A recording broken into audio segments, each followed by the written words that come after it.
안녕하세요. 생생법률쇼 진행을 맡은 김유리입니다. 법과 친해지는 제법 좋은 방법 생생법률쇼. 갖가지 사건 사고가 일어나고 있는 요지경 세상. 오늘도 크고 작은 법률 문제로 어려움 겪고 있는 여러분을 위한 법률 상담 물론이고요. 세상을 들썩이게 하는 이슈들을 법적으로 풀어보는 시사법률 토크까지 준비되어 있습니다. 법률과 관련해서 궁금한 내용 있으신 분들은 상담 전화 02-557-8295번으로 연락 주시거나 법률방송 홈페이지에 접속 후에 법률 상담에 문의 남겨주세요. 그리고 아래 하단으로 나가는 메일로도 상담 문의 받고 있습니다. 각 분야의 전문 변호사가 무료로 성심성의껏 상담해 드리니까요. 많은 참여 바랍니다. 자, 지금 이 방송 또 유튜브 통해서도 실시간으로 함께 방송이 되고 있어요. 많은 시청 부탁드리고 유튜브 통한 소통 창구도 열어두겠습니다. 그럼 오늘 도움 주실 변호사님 소개해 드릴게요. 법무법인 온담의 최승호 변호사 자리하셨습니다. 변호사님 안녕하세요. 안녕하십니까. 와. 안녕하십니까. 법무법인 온담의 최승호 변호사입니다. 네, 그동안 잘 지내셨나요? 아유, 잘 네. 지내셨습니까? 네, 거의 저희 1년 만에 뵙는 것 같아요. 이 조합 쉽지 않은데. 근데 네. 뭐 항상 너무 잘하시고 너무 네. 또 편안하게 해주셔가지고 아유. 저는 너무 좋습니다. 저야말로 정말 우리 최승호 변호사님께서 정말 시원하게 속 시원한 상담 잘해주셔서 옆에서 참 감탄하면서 보고 있는데 예. 오늘도 억울하고 답답한 분들에게 좋은 상담 해주시길 기대해 보겠습니다. 알겠습니다. 네, 자 그럼 생생법률쇼 오늘 접수된 상담부터 살펴볼게요. 변호사 소송 해지 후 비용 문제는 사랑에 빠진 70대 재력가의 유언장, 문단속 잘못한 하우스메이트, 술 취한 엄마가 때립니다. 네, 아무래도 이제 법률 상담이다 보니까 좀 이렇게 가벼운 주제가 잘 없는 것 같습니다. 오늘도 여러 가지 분야의 상담이 접수가 됐는데 잠시 후에 변호사님과 함께 속 시원한 상담 해드릴 수 있도록 하겠습니다. 자, 여러분은 지금 생생법률쇼 시청하고 계십니다. 쉽사리 해결되지 않는 법률 문제를 끌어안고 있다면 지금 생생법률쇼와 함께 하시죠. 법률 고민이 해결되는 가장 쉬운 방법을 소개해 드릴게요. 첫째, 02-557-8295로 전화를 한다. 둘째, 법률방송 홈페이지에 접속해서 법률상담 게시판에 문의를 남긴다. 셋째, 지금 화면에 나오고 있는 이메일 주소로 사연과 연락처를 보낸다. 생생법률쇼가 자랑하는 각 분야의 전문 변호사가 여러분의 더부룩한 속을 뻥 뚫어드립니다. 속 시원한 스파클링 상담 프로그램 생생법률쇼. 지금 바로 전화 주세요. 네, 새롭게 돌아온 생생법률쇼. 시청자 여러분이 법과 친해지길 바라는 의미에서 저희가 새로운 코너를 마련했습니다. 매일 법과 관련된 상식에 대해서 굵고 짧게 알아보는 시간 준비했는데요. 월요일은 대법원 화재 판결을 소개하고 또 해석해보는 판결록 시간 마련했습니다. 뉴스와 신문에서 회자되고 나는 화재 판결, 오늘은 어떤 사건 소개해 주실 건가요? 오늘은 한강 조망이익 침해 사건이라고 네. 뭐 이름이 약간 붙어 있는데요. 네. 손해배상 사건입니다. 그래서 뭐 제목에서도 좀 알 수 있듯이 조망권, 조망권 관련된 부분에서 좀 이슈가 되는 사건이었는데 네. 대법원 2007년 6월 28일에 선고한 2004-54282 사건 판결을 가져왔습니다. 야, 조망 때문에 가격이 막 올랐다 내렸다 하잖아요. 그럼요. 사실 그만큼 요즘에는. 중요한 부분인데 네네. 어떤 사건이 자세히 한번 볼까요? 김씨 등이라고 그냥 표현할게요. 근데 네. 김씨 등이 2003년에 19층에서 25층 규모의 LG 아파트가 뭐 L땡 아파트가 네. 완공되자 조망권을 침해당했다면서 손해배상 청구 소송을 제기를 해서 1심에서는 패소를 했습니다. 예. 그러니까 조망권 자체를 인정을 안 한 거죠. 근데 2심에서는 이제 원고가 일부 승소를 하면서 조망권이 마치 인정이 되는 것처럼 이제 판결이 났었는데 네. 이제 서울 그때 당시 고법은 한강 조망의 이익은 법적인 보호의 대상이 되는 것으로서 한마디로 조망권 자체가 보호의 어떤 대상이 되는 것으로서 피고들의 침해 행위의 정도가 수인 한도를 초과해서 위법함으로 피고들의 한강 조망 침해 행위는 불법 행위에 해당한다라면서 조망권, 한강 조망권, 네. 한강을 바라보는 그러니까 네. 조망권 판결은 많은데 네. 한강을 바라보는 조망권이 침해를 해서 위법하니까 배상해라. 아. 약간 이런 판결이 나왔었던 거죠. 예, 그렇군요. 1심에서는 패소했지만 2심에서는 원고 일부 승소했는데 하지만 다시 또 대법원이 판결을 뒤집었다고. 그러니까요. 네. 이게 참 그래도 나름 법조 경력들이 다들 우수하신 분들이고 예, 예. 오래되신 분들인데 이렇게 다 좀 바뀌시면 상당히 국민들 입장에서는 혼란스러울 것 같아요. 그렇죠. 근데 이제 대법원 판결이 그래도 뭔가 좀 소개할 만한 좀 내용이 좀 있는 게 이제 한강 조망권을 인정을 하기는 하는데 네. 이제 어느 정도의 이제 조망권을 인정할 때 어떤 기준으로 할 것이냐에 대해서 대법원이 약간 기준을 제공을 한 거죠. 그래서 예. 조망권은 사회 통념상 수인 한도를 넘은 경우에만 그 침해를 인정해야 한다는 새로운 기준을 제시를 했고요. 그래서 이제 인근에 아파트가 건설돼서 한강 조망권이 침해당했다라고 이제 소송을 냈었는데 네. 원고가 일부 승소했던 원심을 깨고 다시 사건을 고법으로 돌려보냈습니다. 야, 참 대법원 판결의 핵심 쟁점부터 한번 살펴볼까요? 가해행위 관련된 부분에서 이제 조망권을 인정을 할 것이냐, 방금 제가 말씀드렸듯이 이제 수인 한도를 넘어서는 부분은 어떤 부분을 그러니까 이제 기준으로 기준이. 잡을 것이냐, 그 부분이 이제 사실은 제가 이제 말씀드리는 부분이 저희 이제 대법원 판결들을 보면서 국민들이 되게 혼란스러워하는 부분인데 법조인들은 이제 제가 이제 판결을 좀 읽어드리겠지만 예. 그 판결의 내용을 쭉 들어보시면 제가 하는 말이 어떤 부분인지 아실 겁니다. 그래서 제가 한번 말씀을 좀 드리자면 네.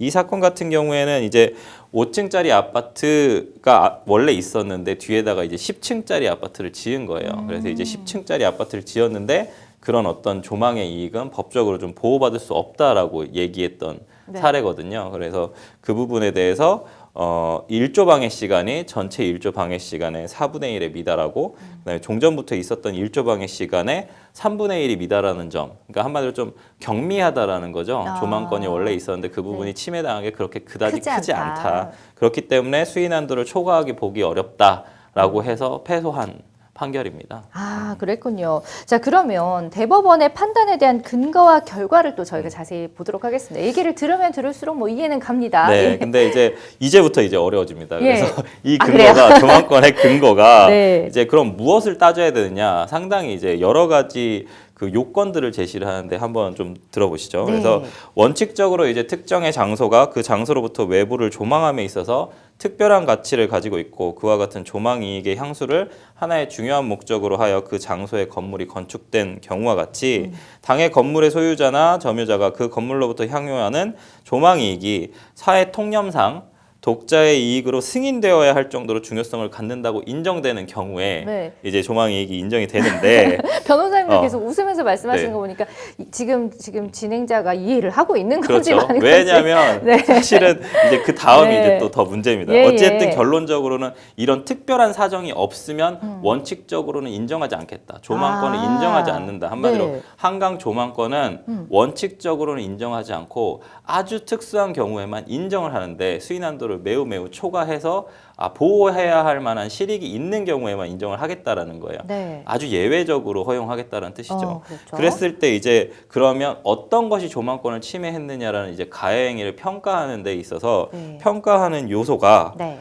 이제 아까 말씀드렸던 수인 한도를 넘었는지 여부를 따지게 되는데요. 수인 한도를 넘었는지 여부와 관련돼서는 조망에 이제부터 잘 한번 잘 들어보시고 들을게요. 네, 집중. 제가 천천히 한번 읽어보도록 네. 하겠습니다.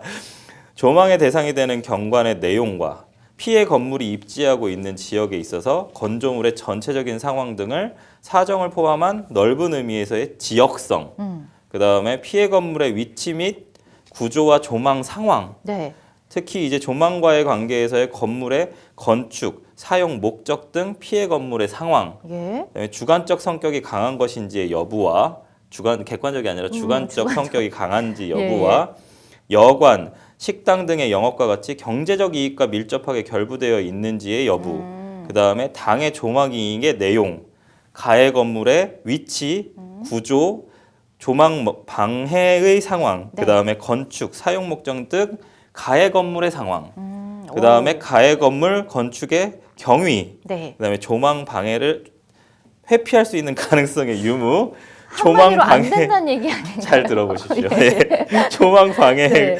조망 이익이 피해 이익으로서 보호가 필요한 정도 등 모든 사정을 종합하여 보겠다. 아. 뭔 말이죠 이게? 너무 까다로운데요, 이거? 아닙니다. 제가 말씀드리고 싶었던 네. 것은 판사의 재량권을 확대하는 판결들은 대부분 이렇습니다. 아. 그러니까 사실은 국민들끼리 다툼이 너무 많을 수 있는 사안들이죠. 그렇죠. 왜냐하면 너무나 명확하면 네. 사실 그냥 판사님이 이러이러한 이유 때문에 안 됩니다. 네. 이런 이유가 있으면 인정합니다. 이러는데 대법원 판결문 중에는 사실 좀 다양한 상황들을 고려해서 그것들의 종합적 판단을 하는 판결문들이 되게 많거든요.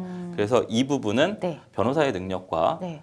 판사님들마다 예. 달라질 수 있고 상황마다 다를 수 있고 구체적 상황들마다 모두 다 달라질 수 있다라는 사실은 좀 열린 결말의 아, 판결이다. 그렇구나. 그렇기 때문에 뭔가 저희가 이 판결문을 보고 수인안들을 초과하는 부분 정도는 알 수 있지만 구체적 내용으로 들어가서 어떤 케이스에서 어떤 판결이 나올지는 아무도 알 수 없다. 그러네요. 어떤 식으로 입증하느냐에 따라서 결과가 달라질 수 달라질 있는 수 거고 있죠. 어떤 변호사님을 만나느냐에 네, 따라서 그렇죠, 그렇죠. 달라질 수가 있는 거니까. 네네. 이게 이야. 가이드라인을 줬다라고 좀 생각을 하시고 모든 사정을 종합적으로 판단하고 요소가 상당히 많다. 그렇기 네. 때문에 매우 치열하게 다퉈질 가능성이 있다. 한강 조망권 사건들에 대해서는. 네. 네. 정말 신중히 다퉈야 되는 그렇죠. 그런 사안이네요. 한강 조망권을 가지고 다투려고 법정에 오시면 네. 매우 치열함이 예상되니 국민들은 예상하고 변호사를 선임을 해서 꼭 다투시라 이런 부분.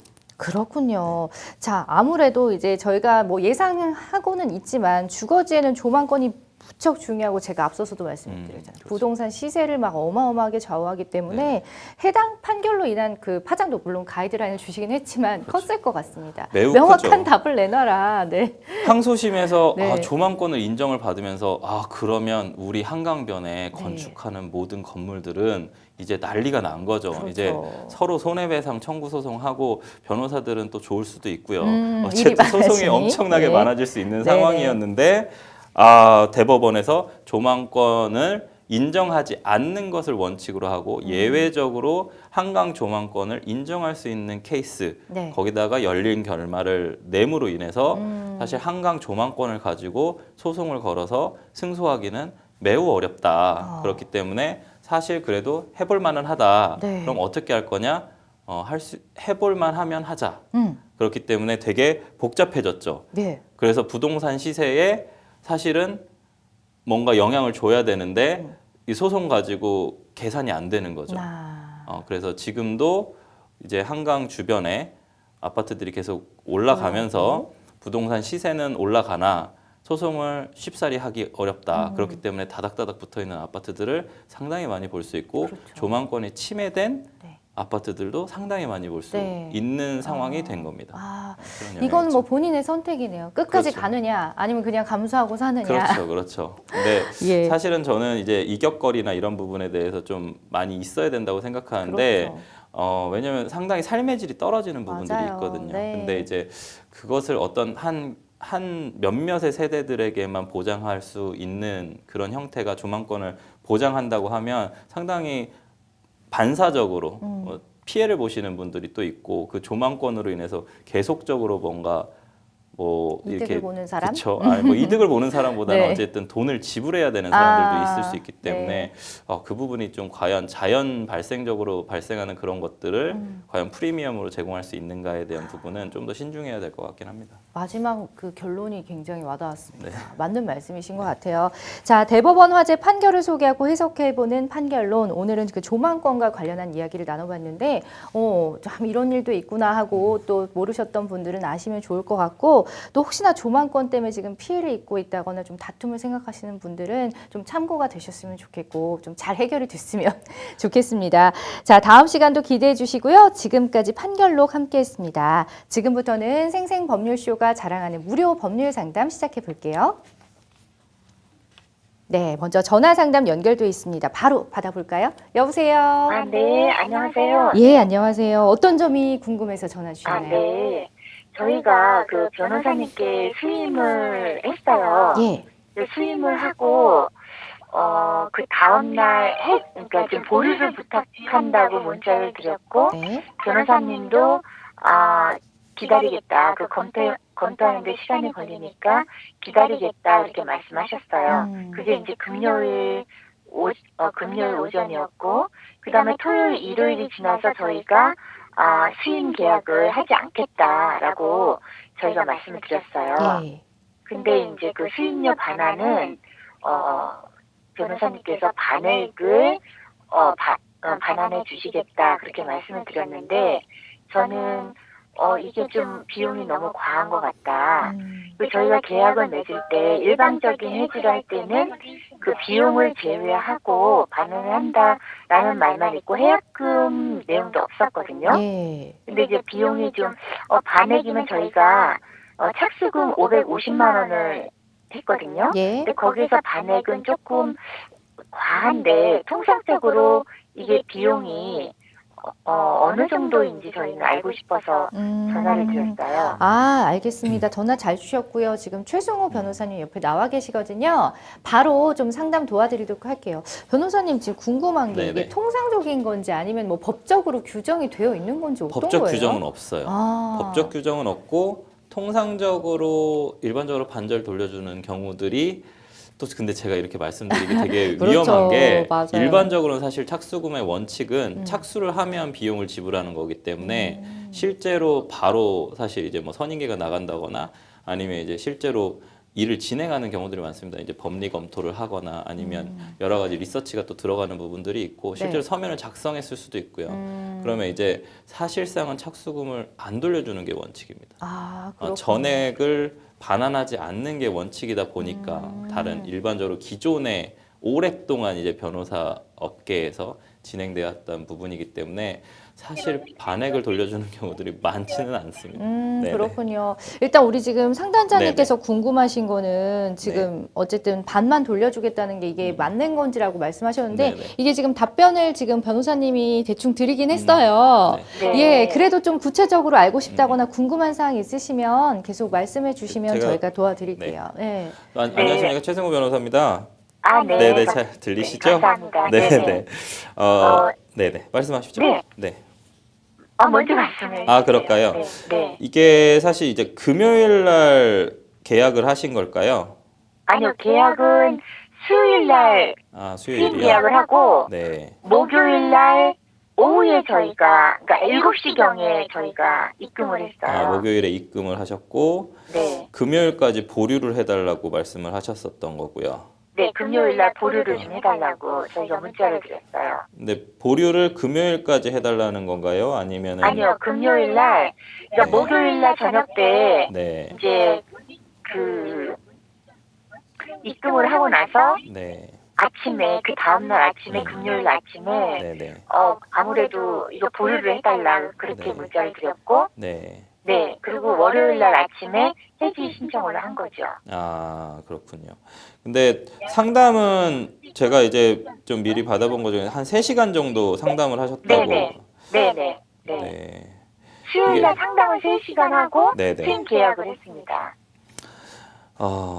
사실 이 우선은 원칙적으로 법적인 부분만 말씀을 드리자면 네. 계약이 항상 법보다는 우선을 합니다.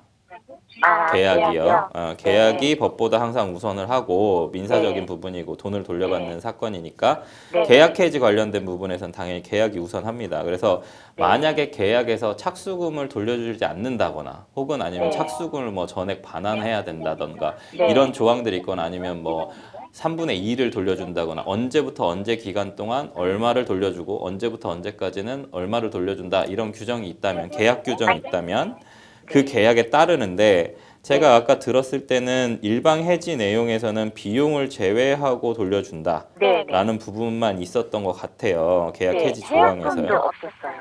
해약금도 네네네. 네, 빈칸이었습니다. 네네. 그래서 일반적으로 이런 경우에는 제가 아까 살짝 말씀을 드렸는데 변호사 계약은 물론 위임 계약입니다. 이게 무슨 도급 계약이 아니기 때문에 조금 다른 부분이 있어요. 예를 들어 도급 계약 같은 경우엔 일을 완성을 목적으로 하기 때문에 예를 들어서 이런 겁니다. 공사를 시켰어요.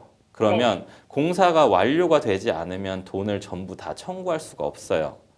네네. 어떤 말씀인지 아시죠? 네. 일이 전부 네. 다 완성이 돼야 되고 그 완성을 하지 않으면 일부분을 제공하지 않을 수도 있습니다.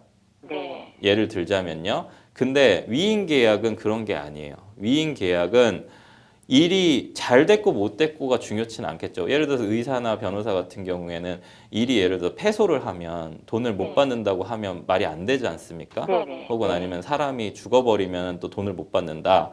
그러면 열심히 치료나 뭔가 자기들의 어떤 변호 활동을 하지 못하지 않겠습니까? 네네. 그러니까 사실은 위임 계약은 처음에 착수금 제도가 있는 이유가 사실은 일을 얼만큼 했는지에 대해서 뭔가를 따져보기가 상당히 어려운 부분들이 있는 거죠. 아, 네. 네, 그래서 착수금과 실제로 나중에 이제 민사 사건 같은 경우에는요, 이제 끝나고 났을 때 일이 성공했는지 성공하지 않았는지 여부를 가지고 성공 보수라는 것을 혹은 성과 보수라는 것을 책정을 해서 계약을 하는 형태가 좀 발생을 하죠. 네네. 착수금은 그렇기 때문에 약간 가계약금 혹 약간 계약금의 느낌이 좀 더 강합니다.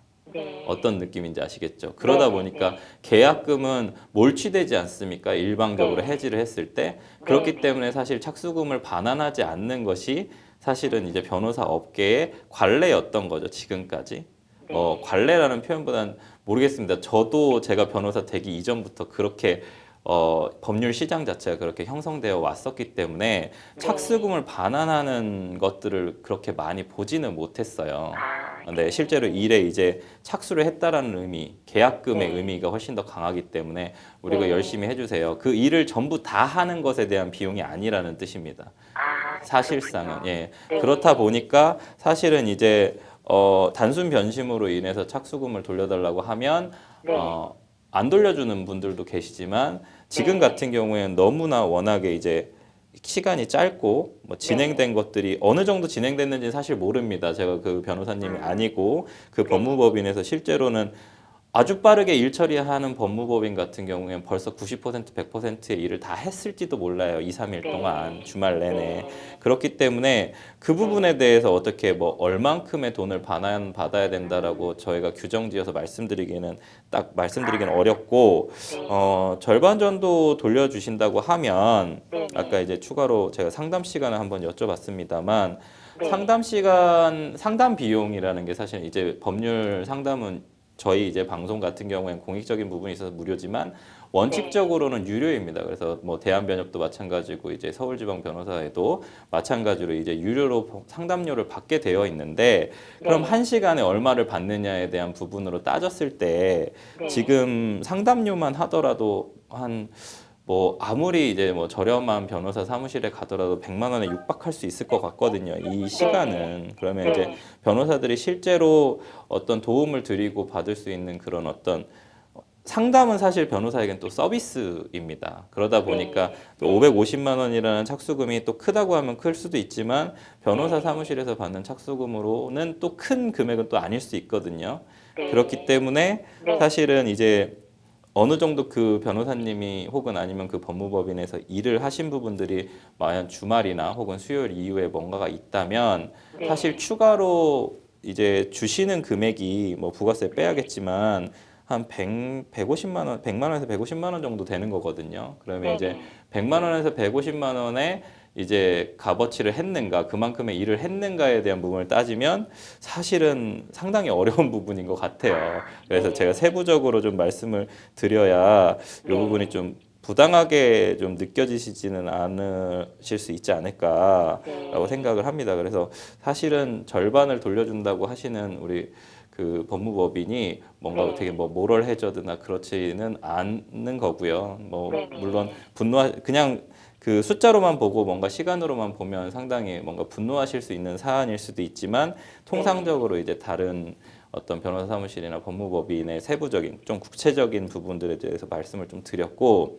만약에 이게 이제 대형 로펌이나 우리 그런 뭐 10대 로펌 쪽으로 가면 훨씬 더 금액이 커지기 때문에 사실 그 부분들과 비교를 했을 때는 크게 부당하진 않다라고 말씀을 좀 드릴 수가 있어요. 예, 예. 네. 네, 알겠습니다. 네. 네, 감사합니다. 예, 고맙습니다. 네. 자, 이렇게 저도 또 하나 배우네요. 어떻게 보면 우리 상담자님께서 막 속 시원하게 원하시는 답변은 아니셨을 수도 있어요. 네. 그렇지만 이러이러해서 이렇구나라고 들으면 일단은 좀 마음이 좀 다스려지시지 않을까 싶습니다. 사실은 예. 이게 또 다 변호사 업계 또 비밀일 수도 있고 사실 공개하면 또 안 되는 내용들일 수도 있고 저도 상당히 그러니까요. 조심스러운데 예. 상당히 구체적으로 말씀을 드리는 거예요. 그러니까 그러신 이제, 것 같아요. 네, MC님 입장에서는 이게 네.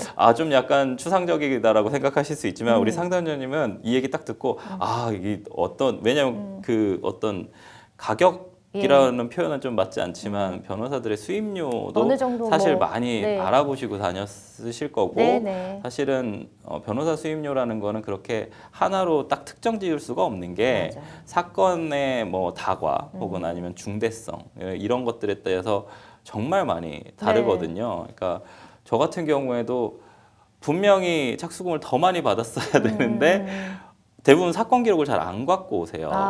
그러면 얘기로만 이제 듣다 보면 그러다 보면 내가 별거 아닌 사건인 것처럼 해가지고 했는데 나중에 뒤에 이만큼 다 연결된 사건들이 또 많은 경우들도 예. 있고 또 재판도 막 예를 들어서 뭐 지방을 가야 된다거나 횟수를 훨씬 많이 가야 된다거나 뭐 이런 여러 가지 요건들이 또 생길 때가 있어서 사실 변호사의 수임료를 그냥 단순히 이만큼 받아야 돼 혹은 이만큼 받았으니까 적게 받았어 이만큼 받았으니까 많이 받았어라고 얘기하는 건 정말 좀 어렵습니다. 그러니까 그러네요. 이 자리에서 예. 말씀드리긴 정말 어렵거든요. 왜냐하면 지금 굉장히 용기를 내서 말씀해 주신 것 같아요. 저 이게 대한민국에 있는 네. 변호사님들한테 전부 저한테 뭔가 부정적인 말들을 보내실 수도 있어서 아닙니다. 그래서 저도 옆에서 이렇게 들으면서 질문하시는 분도 어느 정도 이제 생각하고 질문을 주신 것 같고 답변하는 변호사님께서도 참 난감하시겠다라는 생각을 그래서 저는 하긴 되게 했거든요. 솔직하게 말씀을 드렸고요. 예. 뭐 변호사님들이 저를 미워하셔도 어쩔 수는 없습니다. 뭐 국민들이 알아야 되는 알 권리가 있기 때문에 대신에 어느 정도 좀 의뢰인들이 네네. 굉장히 열광할 것 같습니다. 최 변호사님한테. 아닙니다. 이게 바로 최 변호사님 매력이죠. 알겠습니다. 자, 어쨌든 뭐 저 수임료와 관련해서는 참 난감한 부분이에요. 그리고 법적으로 정해진 것도 없고 이게 또 사람이 하는 일인지라 또 어떤 사람에게 말씀하셨죠. 어떤 사건, 뭐 누구에게 의뢰하느냐에 따라서 이렇게 수임료가 천차만별이거든요. 그래서 이런 것들은 좀 참고하셔서 우리 최승호 변호사님이 정말 성심성의껏 답변해 주시고 그렇게 저도 얘기하시면 압니다. 안 됩니다. 아니에요. 어쨌든 잘 참고하셔가지고 좀 신중하게 하시는 게 좋을 것 같습니다. 그죠? 번복하면 서로 또 힘들어지니까요. 많이 생각하시고 고민하시고 충분히 고민하시고 계약하셔도 되거든요. 맞아요. 그러니까 상담을 하시면 상담료를 내시고 그냥 또 생각해 보셔도 되고 근데 계약을 했을 때는 사실 이런 어떤 불편한 점이 있을 수 있으니까 혹여나 모르는 불측의 어떤 손해를 방지하기 위해서라도 왜냐하면 이제 변호사를 선임한다는 거 뭐 대부분의 대한민국 변호사님들 대부분 좀 그래도 되게 도덕적이세요. 그렇죠. 되게 윤리적이시고 사실은 이제 프로페셔널로서 대단히 많은 저는 그런 변호사님들을 훨씬 많이 봤습니다. 그래서 그런 변호사님들이 사실 부당하게 이익을 취하시지는 않거든요. 이게 사실 사기나 이런 걸 당해 보시면 알겠지만 훨씬 더 부당하게 많은 이익을 취하시는데 맞아요. 사실 변호사님들이 이제 이 금액 관련해서는 사실 별로 이득을 취하는 게 별로 없으세요. 이게 뭐 세금도 내고 막 하시면 별게 없기 때문에 변호사님들을 좀 믿으시고 좀 자기랑 맞는 변호사를 찾으셔서 그게 제일 중요한 것 같아요. 그리고 신뢰가 가지 않는다. 그러면 제발 선임 안 하셨으면 좋겠어요. 저랑도 대화를 해보시고 저희가 신뢰가 안 간다 그러면 저는 과감히 다른 변호사님한테 가시라고 말씀을 드리거든요. 왜냐하면 사건이 잘 되고 내가 뭔가 이 재판을 통해서 만족을 하기 위해서는 마음 맞는 사람이랑 해도 불만족스러운 결과가 나올 수 있는데 처음 시작부터 불만족스러운 사람이랑 시작한다라는 건 사실은 바보 같은 선택인 것 같아요. 그러니까 선택을 하실 때 꼭 제발 뭔가 자신 스스로 만족스러운 분을 선택해서 시작하시기를 꼭 권유드립니다. 네, 맞습니다. 서로 정말 신뢰가 가장 바탕이 되어야 하는 게 바로 이 소송과 관련된 일이기 때문에 저도 같은 생각이고요. 또 위임 계약은 아무래도 착수금 제도라는 게 또 있다 보니까 또 이런 또 선례가 있었고 또 저희에게 질문을 주신 것 같습니다. 자, 잘 답변이 되셨으면 좋겠고요. 여러분은 지금 생생법률쇼와 함께하고 계십니다. 쉽사리 해결되지 않는 법률 문제를 끌어안고 있다면 지금 생생법률쇼와 함께하시죠. 법률 고민이 해결되는 가장 쉬운 방법을 소개해드릴게요. 첫째, 02-557-8295로 전화를 한다.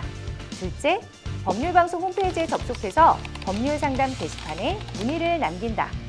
셋째, 지금 화면에 나오고 있는 이메일 주소로 사연과 연락처를 보낸다. 생생법률쇼가 자랑하는 각 분야의 전문 변호사가 여러분의 더부룩한 속을 뻥 뚫어드립니다. 속 시원한 스파클링 상담 프로그램 생생법률쇼. 지금 바로 전화주세요.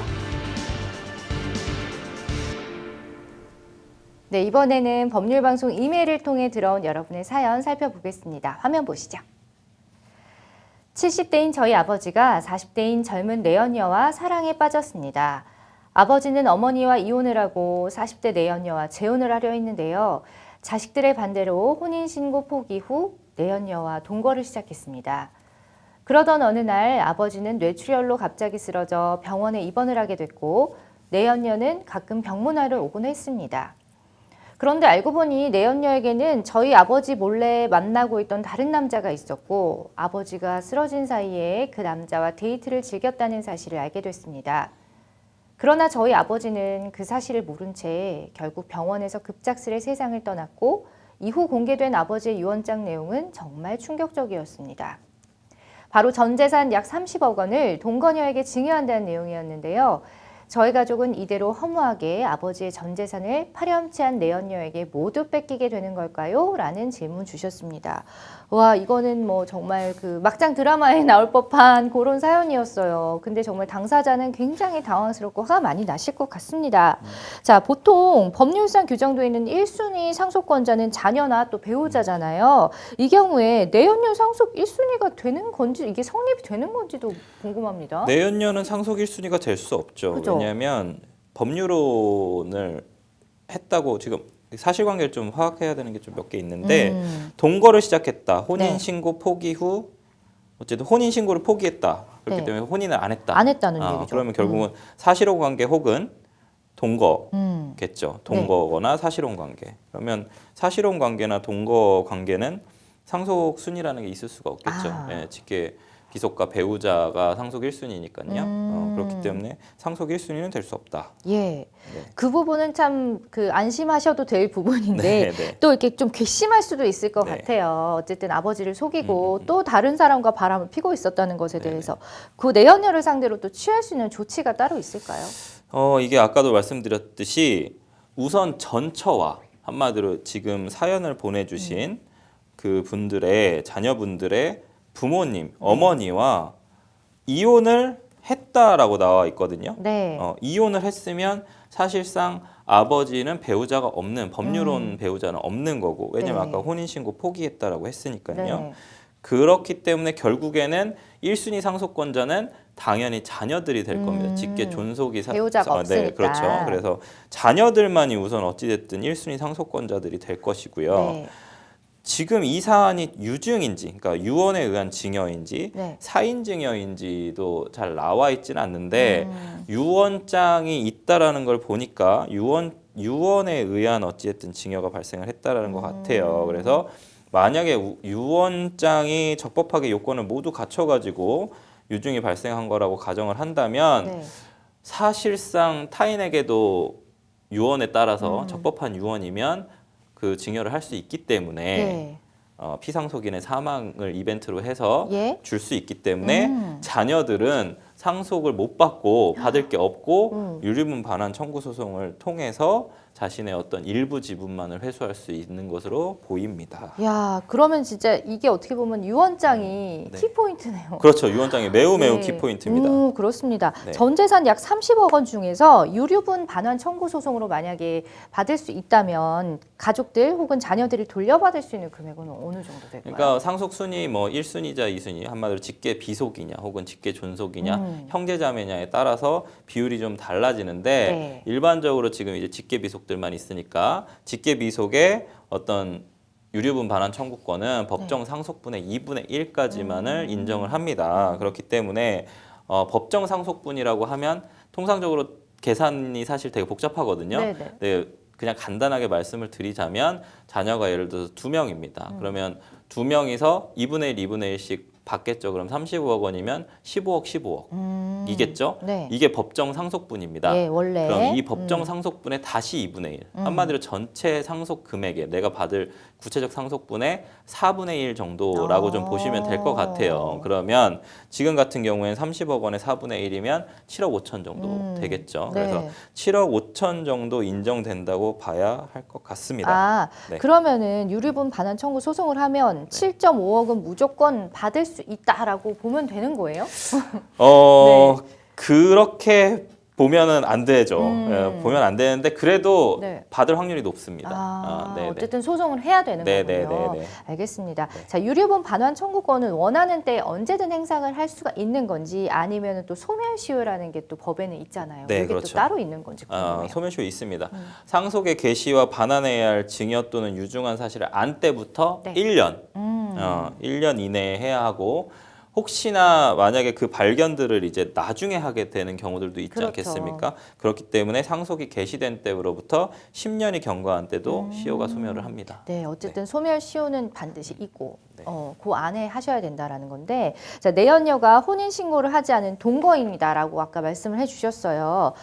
직계가족, 그러니까 저는 그 유언장이 우리가 키포인트라고 얘기를 하고 있는데 제3자잖아요. 어떻게 보면 이 내연녀 같은 그렇죠. 경우. 그런데도 유언의 효력이 있네요. 왜 유언의 효력이 있냐면 네. 자, 제가 인생을 살면서 제가 이룩한 재산입니다. 내 거니까. 사적 자치의 원칙, 사적 자치 원칙상 이 자본주의 사회에서 혹은 아니면 이런 사회에서 내가 생성한 재산들을 내가 뭐 증산이라는 표현도 좀 맞지 않지만 이렇게 쌓아 올린 네네. 재산을 처분할 권리는 당연히 나에게 있겠죠. 있지.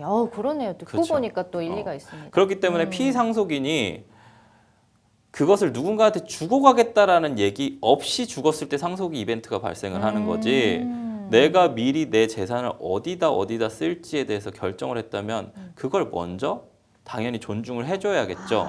네. 그러면 이걸 다시 사실 조금 더 앞으로만 돌려보시면 시간상 돌아가시기 전에 예를 들어서 본인이 자동차도 사고 네. 집도 사고 아니면 막 뭔가 소비를 했습니다. 네. 소비를 30억을 하고 갔어요.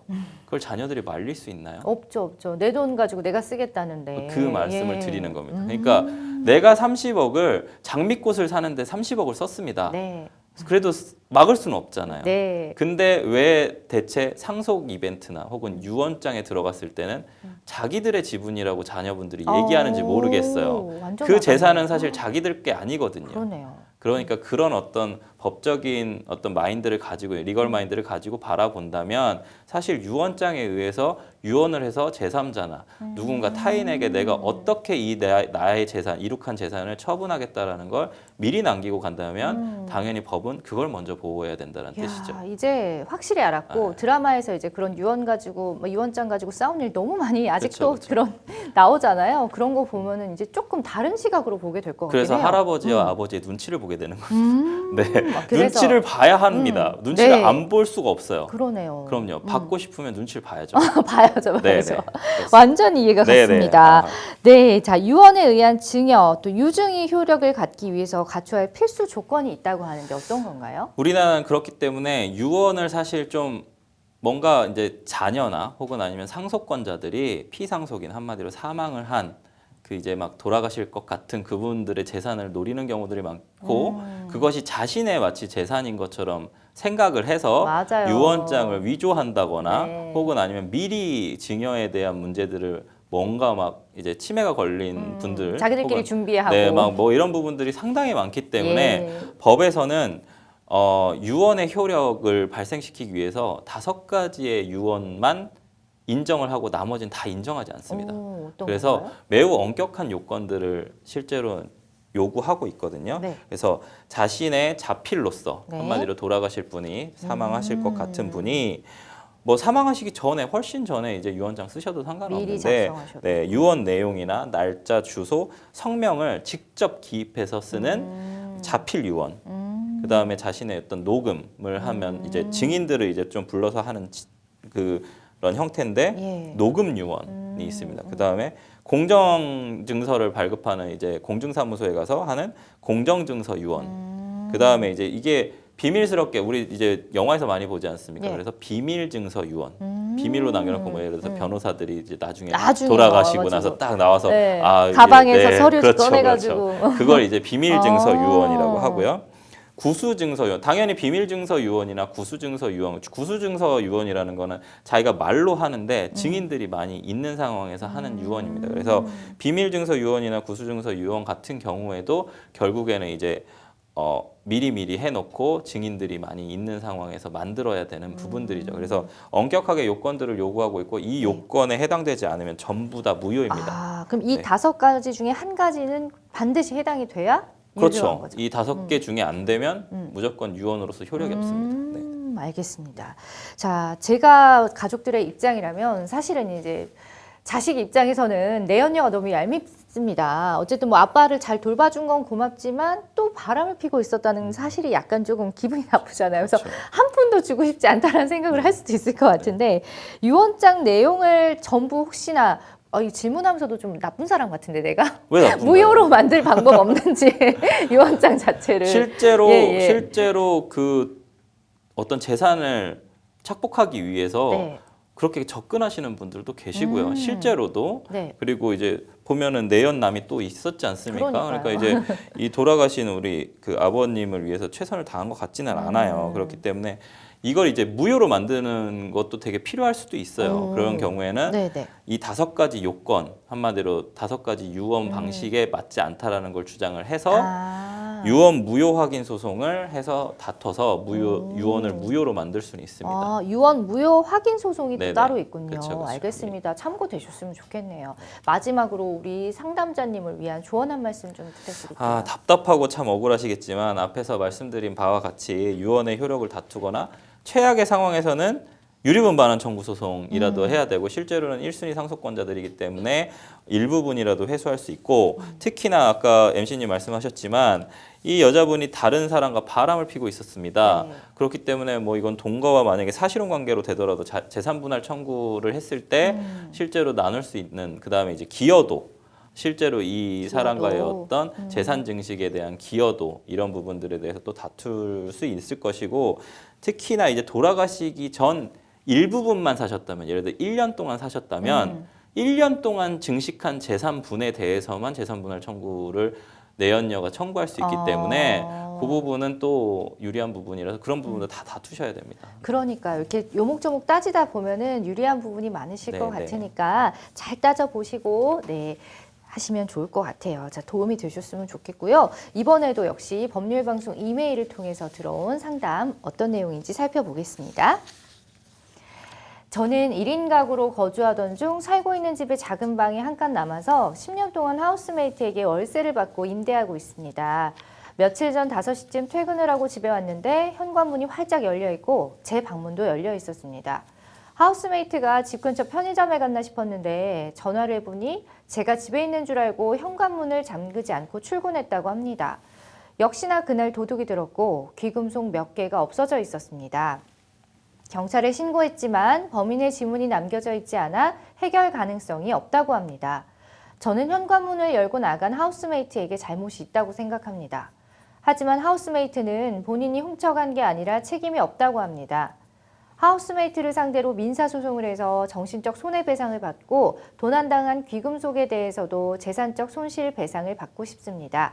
가능할까요? 라는 질문을 주셨습니다.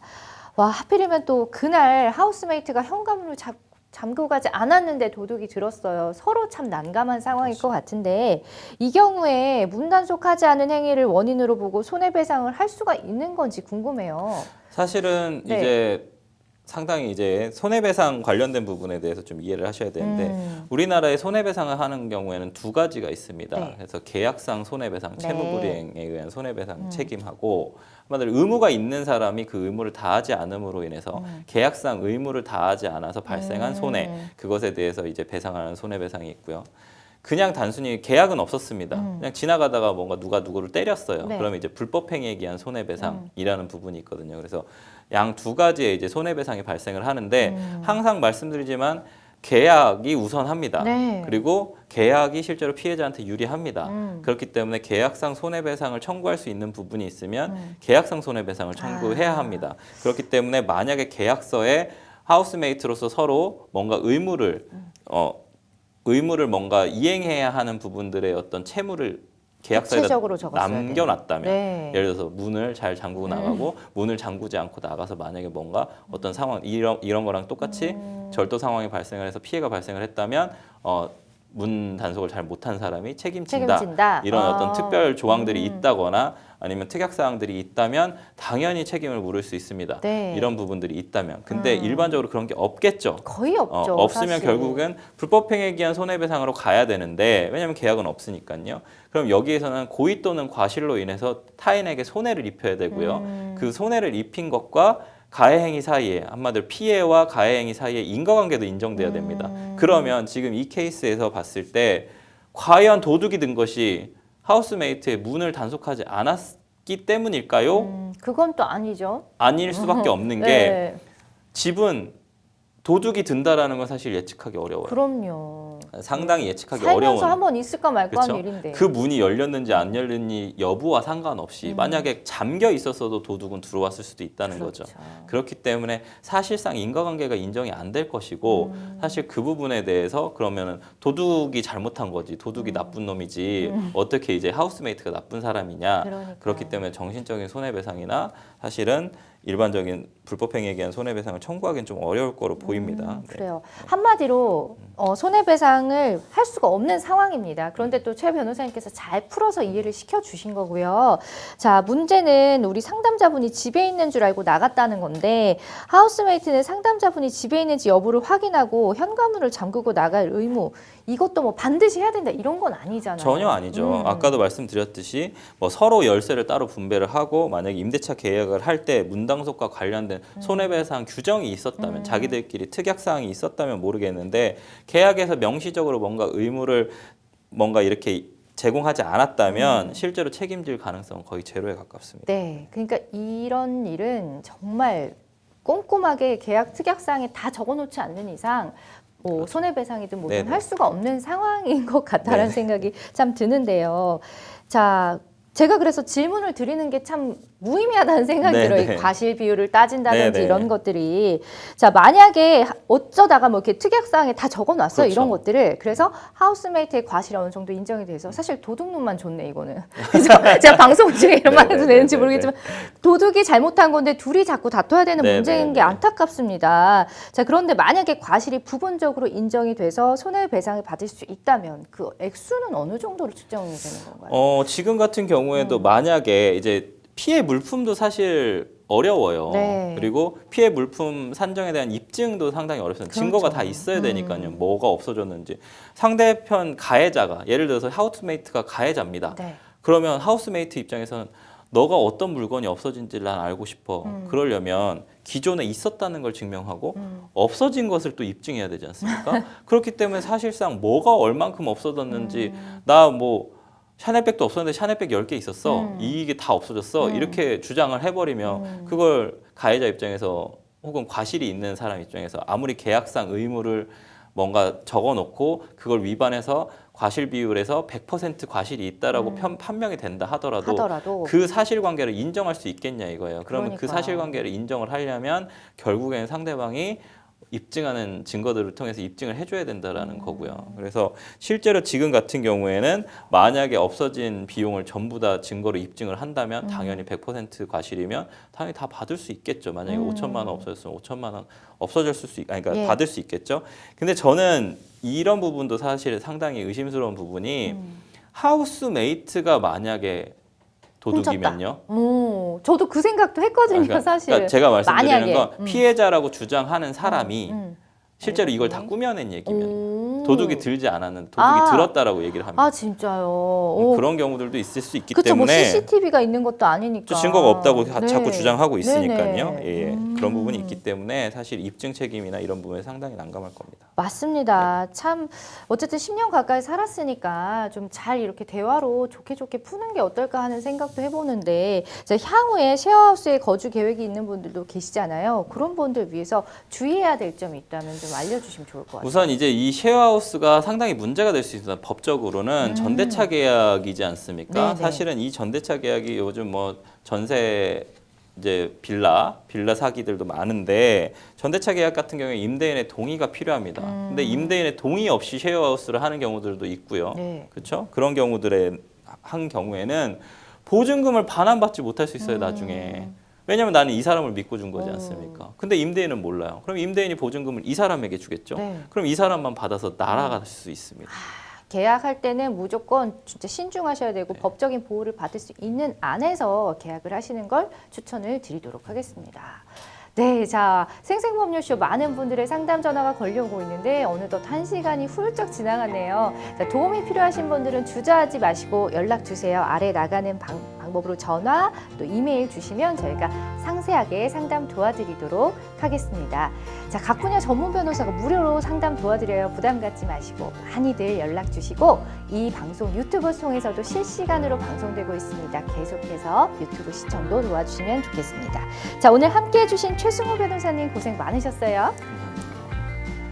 네, 오늘 순서는 여기까지입니다. 여러분 시청해 주셔서 고맙습니다.